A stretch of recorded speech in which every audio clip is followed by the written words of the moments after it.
ETF index mutual funds నేర్చుకుని stock మార్కెట్లో రాణించాలనుకుంటున్నారా? వెంటనే ఈ నెంబర్కి కాల్ చేయండి. జనసేనలో ఏం జరుగుతుంది? జనసేనలో సీనియర్లకి ప్రాధాన్యత ఉందా లేదా? ఆ నోట ఈ నోట ప్రజల నోట అందరి మాట అదే.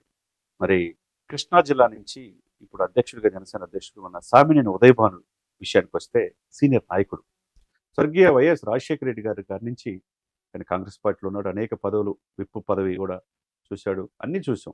అటువంటి వ్యక్తి చాలా కాలం అయింది పార్టీకి వచ్చి బాధ్యతలు తీసుకొని. మరి ఆయనకి పదానికి తగ్గట్టుగా కృష్ణా జిల్లాతో పాటు కోస్తా జిల్లాలో ఎందుకు అతనికి ఉండి కూడా కృష్ణా జిల్లా జనసేన ముందుకెళ్ళలేకపోతుంది?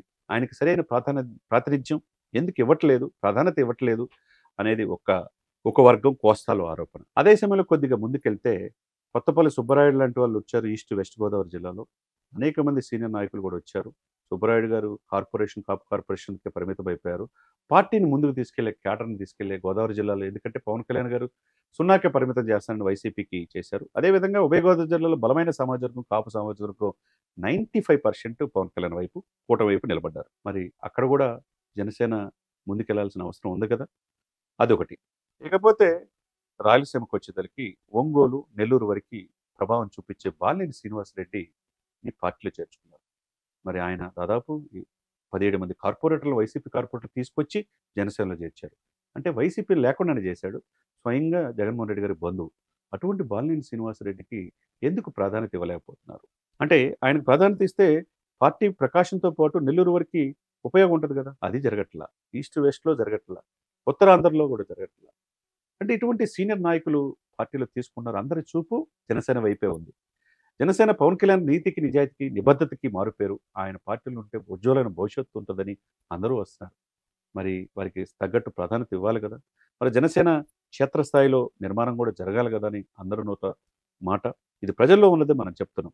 కాబట్టి వీళ్ళకి సీనియర్లు అందరూ కూడా జనసేనలో ఉన్నప్పుడు వాళ్ళకి తగ్గట్టుగా ప్రాధాన్యత ఇవ్వాల్సిన బాధ్యత కూడా ఉంది కదా అనేది అందరి నోట వినపడుతున్న మాట. కాబట్టి ఇక్కడైనా, అంటే పార్టీ ఇప్పుడు 14 నెలలు అయింది అధికారంలో వచ్చి, ఏ పార్టీ అయినా, ఏ కూటమైనా కనీసం 2 సంవత్సరాలైనా గాడిలో పెట్టడానికి టైం పడుతుంది. సరే, అదే సమయంలో పార్టీని, జనసేనని 21 సీట్లకే పోటీ చేశారు. 2 ఎంపీలు వచ్చినాయి. బలం బాగానే ఉంది. ఎమ్మెల్సీ స్థానాలు వచ్చినాయి. అంతా బాగానే ఉంది. మరి ఇంకా ముందుకెళ్ళాలంటే మరి రేపు భవిష్యత్తులో అన్ని స్థానాల్లో నియోజకవర్గాలు ఇన్ఛార్జీలు ఉండాలి. ప్రతి జిల్లాకి అధ్యక్షులు ఉండాలి. పెరిగిన జిల్లాలు కూడా ఉన్నాయి ఇప్పుడు. దానికి కూడా ఉండాలి. మహిళా విభాగాలు ఉండాలి. యూత్ విభాగాలు ఉండాలి. లీగల్ విభాగాలు ఉండాలి. ఇన్ని విభాగాలు ఉండాలి. ఇవన్నీ పవన్ కళ్యాణ్ గారికి తెలియదు అనుకోవటం పొరపాటు. ఆయనకు అన్నీ తెలుసు. ఆయన స్థితిప్రజ్ఞుడు, కాదంటలేదు.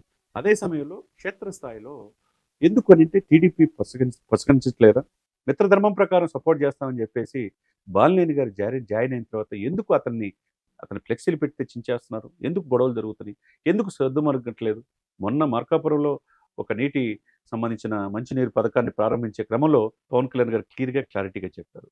బాలినేని సీనియర్ నాయకుడు, ఆయన ఉపయోగించుకుంటాం పార్టీ. మరి ఎందుకు ఇన్నాళ్ళు కూడా ఉపయోగించుకోలేకపోతున్నారు? రియాజ్ లాంటి జనసేన కార్యకర్తకి ఒంగోలు డెవలప్మెంట్ కార్పొరేషన్కి ఒక పదవి ఇచ్చారు.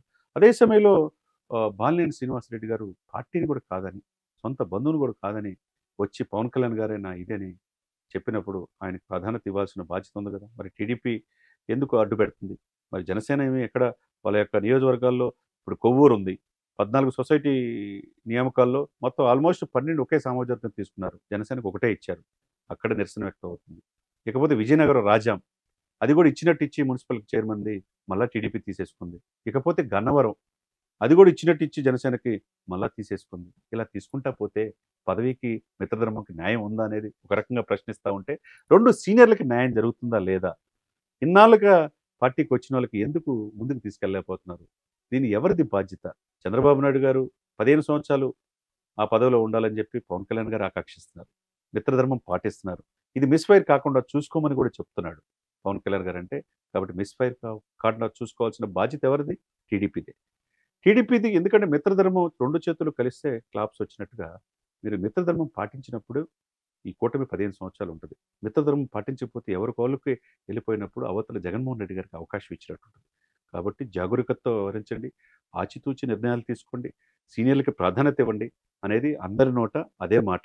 కాబట్టి జనసేనలో ప్రక్షాళన కావాలి. క్షేత్రస్థాయిలో కష్టపడి జెండా మోసిన వాళ్ళకి ప్రాధాన్యత ఇవ్వాలనేది అందరి నోటి మాట.